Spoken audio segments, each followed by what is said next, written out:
Bonjour à vous, bienvenue à l'école de guérison divine. Et le thème du message d'aujourd'hui c'est la santé divine doit être votre partage.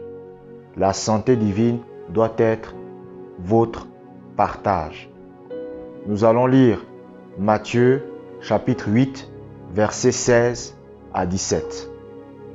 Le soir, on amena auprès de Jésus plusieurs démoniaques. Il chassa les esprits par sa parole et il guérit tous les malades, afin que s'accomplisse ce qui avait été annoncé par Ésaïe le prophète. Il a pris nos infirmités et il s'est chargé de nos maladies. Amen, amen, amen. Ce passage de la Bible nous révèle la pensée de Dieu. La Bible dit quoi? La Bible dit que en soirée, on a emmené des malades à Jésus.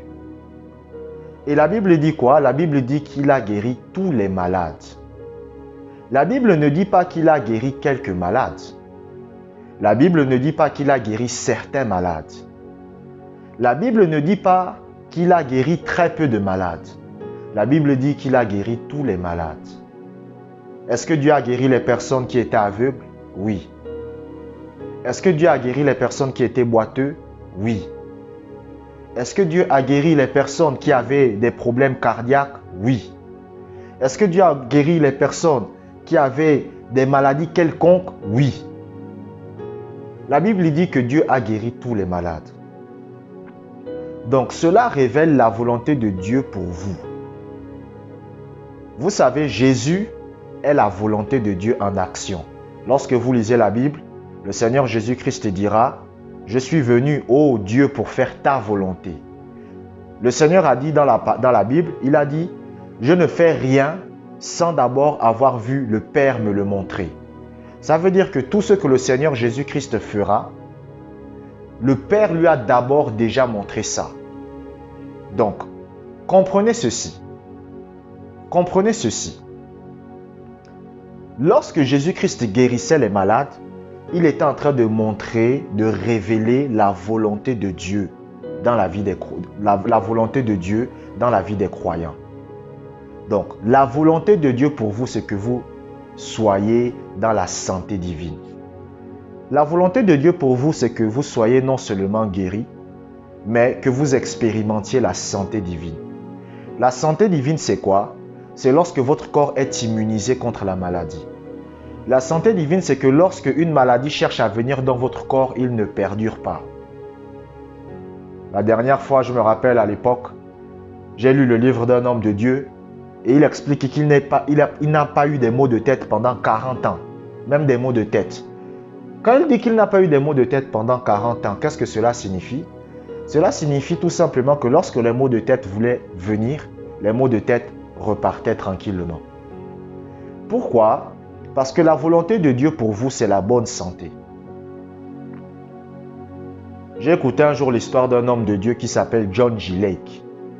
C'était un pasteur américain qui a été missionnaire en Afrique du Sud pendant quelques temps dans les années 1910-1920. Et à l'époque, il y avait ce qu'on appelle la peste mucobienne. C'est-à-dire, c'était pire que le Covid-19. C'était une maladie qui se transmettait de personne en personne et qui tuait énormément de gens. Mais bizarrement, John G. Lake n'était pas atteint par cette maladie. Bizarrement, les gens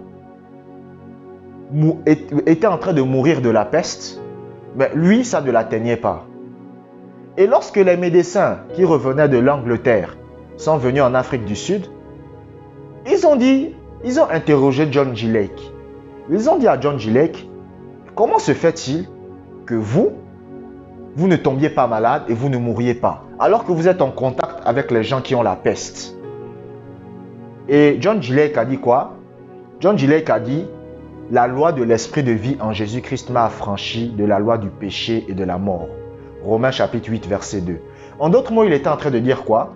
Il était en train de dire que la vie de Dieu règne tellement en moi que même si la peste cherche à venir sur mon corps, ça ne m'atteint pas. Vous comprenez? Parce que John G. Lake, c'était un homme de foi.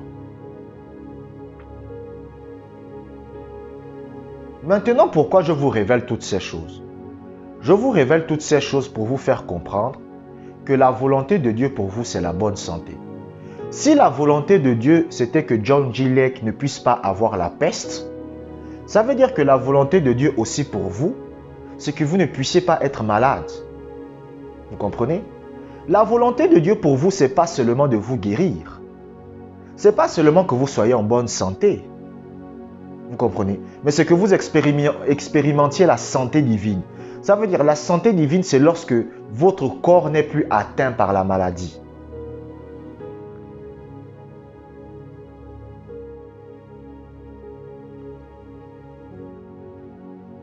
Il y a un homme de Dieu qui souffrait de la tuberculose à l'époque. Et la tuberculose, c'était une maladie mortelle. Et un jour, il a lu le passage de Éphésiens chapitre 2, verset 6. Ce passage dit, « Il nous a ressuscités ensemble et nous a fait asseoir ensemble dans les lieux célestes. » Et il a crié, il a dit, « Je refuse la tuberculose. » Et la tuberculose a disparu de son corps. Pourquoi? Parce qu'il avait compris qu'en tant que chrétien, nous sommes appelés à vivre la santé divine. Il y a une femme de Dieu qui a dit que l'heure doit venir, là où parmi les chrétiens, il n'y a plus aucun malade. Les gens qui ne sont pas chrétiens peuvent tomber malades. Les gens qui n'ont pas donné leur vie à Jésus peuvent tomber malades. Les gens qui ne connaissent pas Dieu peuvent tomber malades, mais pas vous. Parce que si vous êtes un enfant de Dieu, si vous avez donné votre vie à Jésus, la nature spirituelle que vous avez reçue est contraire à la maladie. C'est contre nature. Vous ne rencontrerez jamais un homme qui vous dit qu'il est enceinte. Ça n'existe pas. Si un homme vient vous voir un jour et il vous dit « je suis enceinte », c'est faux, ça n'existe pas. Un homme ne peut pas être enceinte. C'est contre nature. C'est la même chose avec un enfant de Dieu, un chrétien. Un chrétien ne doit pas être malade. C'est contre nature. C'est pour cela que si par exemple vous êtes un chrétien malade et que vous prêchez l'évangile aux gens, les gens vont se dire qu'il y a quelque chose qui cloche. Pourquoi? Parce que si vous êtes un enfant de Dieu, même les gens du monde ont suffisamment de réflexion pour comprendre que si vous êtes un enfant de Dieu, la maladie ne doit pas régner en vous. Alléluia. Nous allons lire un deuxième passage de la Bible. 3 Jean chapitre 1 verset 2. 3 Jean chapitre 1 verset 2. Bien-aimé, je souhaite que tu prospères à tous égards et sois en bonne santé comme prospère l'état de ton âme. Regardez ce que la Bible dit. Je souhaite que tu prospères à tous égards et sois en bonne santé. Et sois en bonne santé comme prospère l'état de ton âme. De quoi il parle? Quand il dit je souhaite que tu sois en bonne santé, il ne parle pas simplement d'être en bonne santé spirituelle.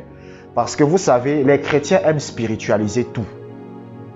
Même un verset qui est clair, ils vont chercher à spiritualiser ça. Quand le Seigneur dit que je souhaite que tu sois en bonne santé, il parle de la santé physique. Donc, la volonté de Dieu pour vous, c'est que vous n'ayez pas de cancer dans votre corps. La volonté de Dieu pour vous, c'est que vous n'ayez même pas des maux de tête dans votre corps.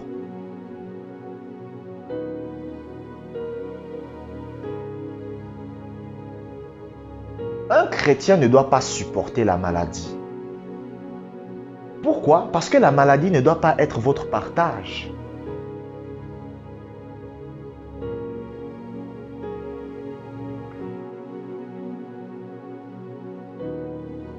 Un chrétien ne doit pas vivre la maladie parce que la maladie est contre nature, c'est une contre-nature à la vie qu'il a reçue. La vie de Dieu que vous avez reçue vous empêche d'être malade. Je vous prends par exemple les arbres. Vous avez déjà vu un arbre qui a un cancer. Pourquoi un arbre ne peut pas avoir un cancer? Parce que ce n'est pas dans sa nature. Vous comprenez? Ce n'est pas dans sa nature. La vie que l'arbre a ne lui permet pas d'obtenir un cancer. Parce qu'au cas où vous ne le saurez pas, les arbres parlent. Oui, si vous avez une plante chez vous, cette plante parle. C'est parce que vous ne l'écoutez pas. Cette plante parle à Dieu. Dieu l'écoute, mais vous ne l'écoutez pas. C'est ce que Balaam pensait. La Bible raconte l'histoire de Balaam et Balak. Lorsque Balaam était sur son âne parlait. Mais sauf qu'il n'avait pas la capacité d'écouter. Donc même les plantes que vous avez, ils parlent. Il y a un homme de Dieu un jour, il était décédé et il était allongé sur l'herbe. Et vous savez ce que l'herbe lui dit? L'herbe lui dit qu'il faut que tu quittes sur nous. Parce que c'est l'heure là où on doit adorer Dieu. Vous voyez, l'herbe. L'herbe dit que quitte sur nous. Parce que c'est l'heure là où on doit adorer Dieu. On doit l'adorer parce que c'est lui qui fait tomber la pluie sur nous. Donc il faut que tu quittes sur nous. Donc l'herbe que vous voyez, les arbres que vous voyez, ils parlent. C'est parce que vous n'avez pas la capacité de les écouter. Bon, c'était une petite parenthèse. Mais vous devez comprendre que de la même façon qu'un arbre ne peut pas attraper le cancer, parce que le cancer c'est une contre-nature à la vie qu'il a reçue, de la même façon, vous qui êtes un chrétien, vous ne pouvez pas avoir la maladie dans votre corps. La Bible dit, je souhaite que tu sois en bonne santé.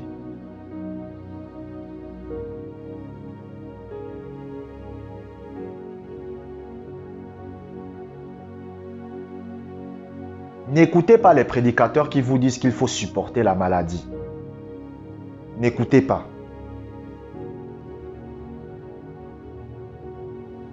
N'écoutez pas les prédicateurs qui vous disent que tomber malade est une bénédiction de Dieu. N'écoutez pas les prédicateurs qui vous disent qu'il faut persévérer dans la maladie parce que vous êtes en train de démontrer votre amour à Dieu. Non.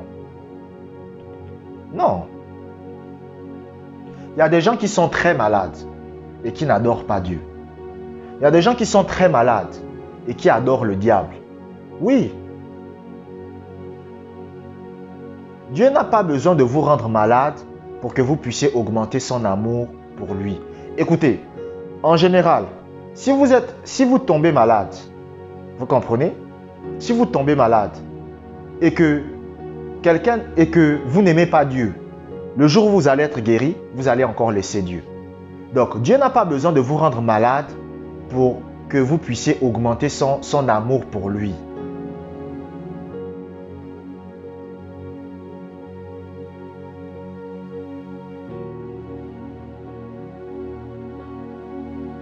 Comprenez la grâce de Dieu envers vous. Dieu veut que vous soyez en bonne santé. Dieu veut que vous expérimentiez la santé divine. Bien-aimé, je souhaite que tu prospères à tous égards. Je souhaite que tu sois épanoui. Je souhaite que tu sois heureux. Je souhaite que tu sois joyeux. Et je souhaite que tu sois en bonne santé. Comme prospère l'état de ton âme. La volonté de Dieu pour vous, c'est que lorsque vous vous leviez le matin, vous n'ayez aucune douleur. Vous n'ayez aucun symptôme, vous n'ayez aucune souffrance. Quel est ce parent qui aime voir son enfant souffrir d'une maladie? Dieu n'est pas un masochiste. Dieu, ce n'est pas quelqu'un qui aime voir souffrir les gens. Quel est ce père ou cette mère qui aime voir son enfant souffrir d'une maladie?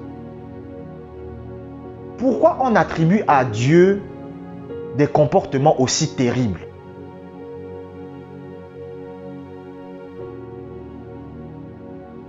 Aimez Dieu, appréciez Dieu, parce que Dieu veut que vous soyez en bonne santé.